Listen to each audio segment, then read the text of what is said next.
Hey there, I'm trying to get a corkscrew. I can't remember where I put it last time, but we need some wine for this episode. Some wine or something that goes with date night, because today's episode we're talking about things to do with romance and dating. Cuffing season is upon us.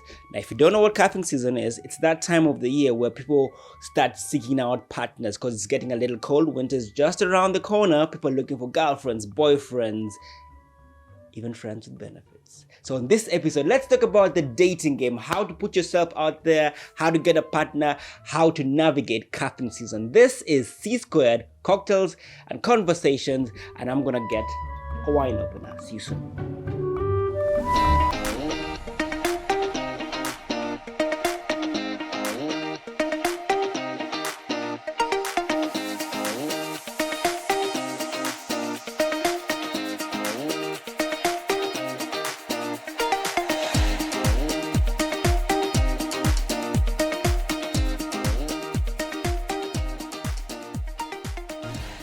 Hey, I didn't manage to find a wine opener, but I did find some ingredients for making a cosmopolitan. And if you ask me, Cosmos go very well with date night, so I think we're okay over there. Tastes very good. So let's talk about cuffing season. Cuffing season is where people try to partner up as the cold season comes in because people don't want to be single as the winter sets in. So people are out there putting themselves in situations where they can meet potential lovers, potential partners. New York City is full of people from around the world. You can meet people from every corner of this planet. Their races mixed all together. There's everybody in terms of skin tones, white as paper and darker than me and beyond. Yes, it's possible, believe me. But still, people still struggle to meet people in New York City. And I'm hooked up. I'm married. Been married for 10 years. I'm so lucky. I actually say that if I was looking for somebody to date or to get serious with in New York, I would have such a hard time because I can relate to a lot of the stories a lot of my friends tell me. Like, you go to the bars, the people you meet there are not really serious, the people who are out there just looking for some fun, maybe a one night stand or a weekend getaway kind of thing, or you go to the apps and you meet all sorts of creepos, you go to an app and you're there seriously chatting somebody and then all they're doing is joking or trying to scam you. I had a friend share an experience where she was dating somebody who says he was stationed overseas in the military and ended up to be a messy sort of scam. She didn't really get scammed because she's smart, so she didn't fall for it. But then why is it so hard to get, a partner, boyfriend, potential husband, potential wife? Why is it that so difficult, How about we take this question to the streets of New York? Let's go and see what people out there think. How can you navigate cuffing season successfully? How can you meet somebody? How can you put yourself in the path of success with love in cuffing season? This is C Squared, Cocktails and Conversations on the Street.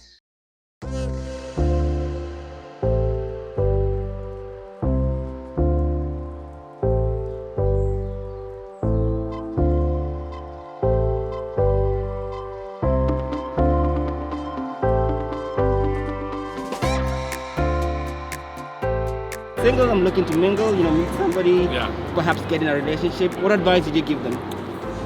I'd say, contrary to popular belief, best place to meet someone, Jersey Shore. Oh, really? Jersey Shore. Why is that? You've got 3 months. If you live on the Northeast, you have 3 months a year to meet someone. That's in the summertime at the Jersey Shore.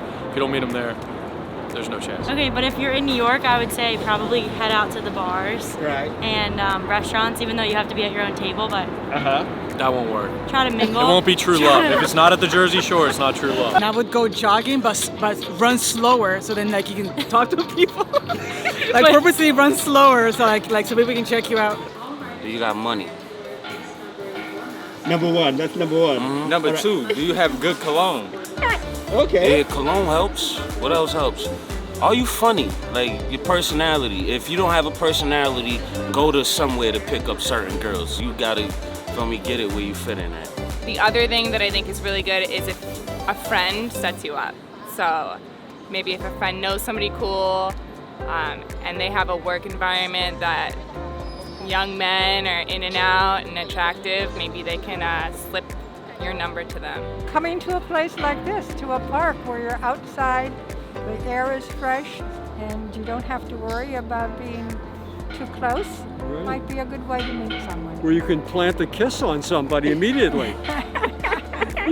Just go up to somebody. Yeah, that you just think go is up to attractive. somebody. But if you find somebody and you see that their vibe is good, then you yeah, go but up don't to them. catcall. Don't Girls catcall. do not like Girls catcalling. hate catcalling. They hate it. Okay. Okay. But how would you feel if someone just came up to you and say, "Hey, shorty, you look good"? No, no, Yeah, that's that. along the lines of catcalling. Let's Yeah. go in with like a normal conversation. Yeah, Don't just even like- talk about their appearance at all. so Don't like talk what? about their Yeah. appearance. Like Just what? be like, you could say like, oh, I don't know. Yeah, It depends on honestly, what your environment is. Yeah, if you're, honestly. Yeah. You can like make if it you're in work. a setting like this, like, and you saw somebody pretty, you would go to them and you would be like, Oh, you know how's what? the sunset? Yeah, how's the Shit like sunset that. going? How's your day Yeah. going? You know what I mean? Just start with a simple conversation and let it grow from there. These days it's all about digital, man, and people sign up for Tinder or Bumble for online dating. You know what I mean? I feel like meeting potential partners is outplayed in terms of meeting them in the streets, and so people usually go for online dating apps. So like Tinder or Bumble.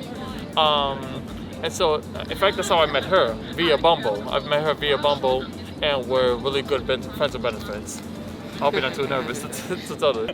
I had this one interaction with this girl. So I have a dog, and I bought this dog. She's a Samoyed, which is like this beautiful, like wolf-like creature who's like, you know, you buy them for partially their looks, right? Right. And I had this dog, and I told her I had this dog, and I like loved it and walked it all the time and took care of it. Right. And she was a one of those people that puts like vegan with a leaf in her bio, and came back and said like, why are you shopping and not adopting? And all this shit.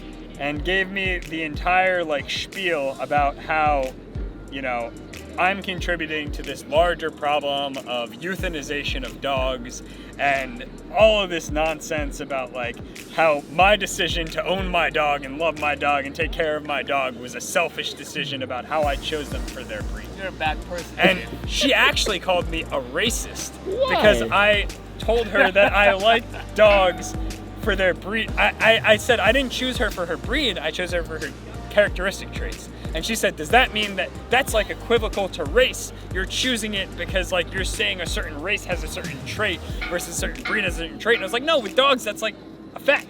You're a racist, Dave. Yeah, so apparently I'm a dog racist. They work. They only worked for me twice though, but they work. Oh, really? Yeah. You had a good experience with it? Huh? Only twice. Oh my Have God. you ever We been gotta on go. Have you ever been on a date with somebody and you just regretted it? You're like, oh my God, what just happened? And just never called them or saw them again? Yeah, I did, but I only regretted it because she was regretting it. And That's what I'm it's saying. like, it wasn't even a date to me. I just came to chill. So you thinking too hard, shorty. Word. Word. But it's cool. She gained weight. Haha. Yep. Look at life. That's how life works. Calm me. What about you? Any horror dates you remember? Nah. I probably took a girl on a horror date of her own. you What feel me? happened? Say it. Oh, come Next on. video. I got Dating apps are fine. You just need to know going into it that it could go wrong and possibly get yourself out of the situation if it's going south. Sounds like I just wouldn't want to do it because like I wouldn't want to like meet a stranger. Yeah. Like, you know, that way. It's a little scary. Yeah. I'm young, so I personally find them like kind of weird, but you know, it's open for everybody to try. And they're also like, you know, very distinctive to like types of people. So there's a lot of them out there that you could try. So yeah. I feel like everybody else's experiences are different. So I mean, if you go on the app, you'll probably give yourself more options. Right. What about some people who say like, you know, when you go out to the bars and restaurants, everybody just wants like a quick one night stand or anything like that, you know? What do you say to that? To those kind of people? Yeah. But definitely you need your COVID test. Let me see your test. I don't know about that. Like with COVID, that's kind of tricky with like one night stands. Yeah. I'm personally against that. They'll probably make those cards where like you have like you show your card like I'm clear. You gotta have a temperature check, you know? Like Yeah. Buy thermometers. Everyone buy thermometers. There you go.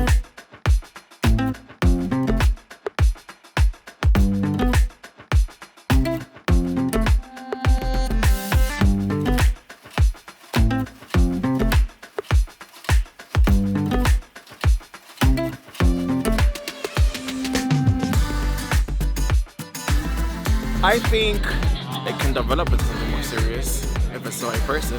I like to go to somewhere social because there's less pressure. It's just we're all having fun. Honestly, I just say go out more. How did y'all meet? Instagram. Yeah. So that's an option, right? Yeah, that's an option. But I would tell them to like similar interests that he has, go to places that he likes so that he can find someone with similar interests.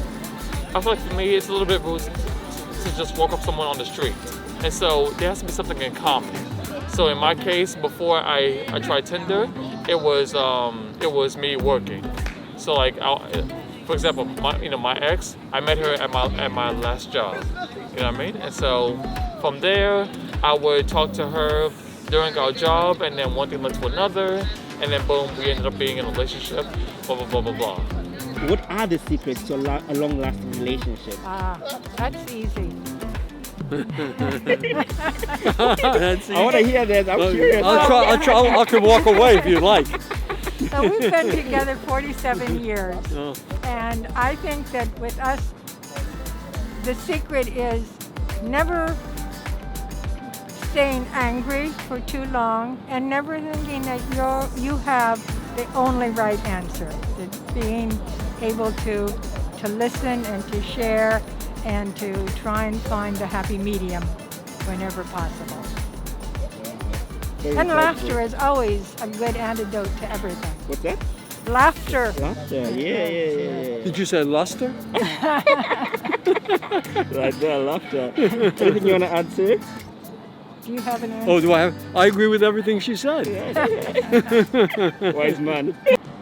Hey, so this is James Okungu for C-Squared Cocktails and Conversations. We're coming to the end of this episode. Lots of good material, lots of good chats, lots of good conversations.